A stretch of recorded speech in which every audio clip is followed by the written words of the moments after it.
দীর্ঘ বিরতির পর আবারও 50 ওভারের ক্রিকেটে মাঠে নামছে বাংলাদেশ।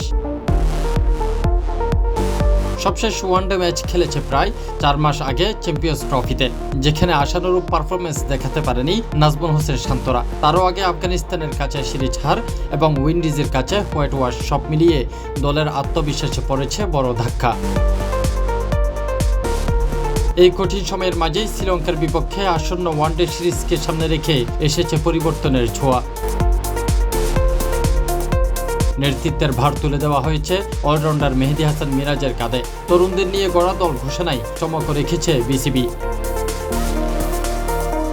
16 সদস্যের এই দলে 2 বছর পর ফিরেছেন বাঁহাতি ওপেনার নাঈম শেখ, যিনি ঢাকা প্রিমিয়ার লিগে ব্যাট হাতে ছিলেন দুর্দান্ত ছন্দে।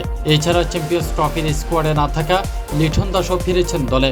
ইনজুরি কাটিয়ে ফিরেছেন গতির তারকা তাসকিন আহমেদ, সঙ্গে রয়েছেন মুস্তাফিজুর রহমান। অভিজ্ঞদের বিদায়ের পর নতুন কৌশলে এগুচ্ছে দল। মাহমুদুল্লাহ রিয়াদ ও মুশফিকুর রহিম আন্তর্জাতিক ক্রিকেটকে বিদায় জানিয়েছেন। তাদের জায়গায় মূল ভূমিকা পালন করবেন মিরাজ ও লিটন। পাশাপাশি ব্যাটিং অর্ডারও পরিবর্তন আসতে পারে। পেস আক্রমণে থাকছেন তাসকিন, মুস্তাফিজ, তানজিম হাসান সাকিব, হাসান মাহমুদ ও নাহিদ রানা। স্পিন বিভাগে আছেন রিস্ট স্পিনার রিশাদ হোসেন এবং বাঁহাতি স্পিনার তানভীর ইসলাম। এর আগে শ্রীলঙ্কায় 2 ম্যাচের টেস্ট সিরিজ খেলছে বাংলাদেশ, যার দ্বিতীয়টি শুরু হবে 25 জুন কলম্বোতে। সেখানে 2 জুলাই শুরু হবে 3 ম্যাচের ওয়ানডে সিরিজ। 4 মাসের বিরতির পর এই সিরিজ হবে বাংলাদেশের জন্য নতুনভাবে ঘুরে দাঁড়াবার সুযোগ।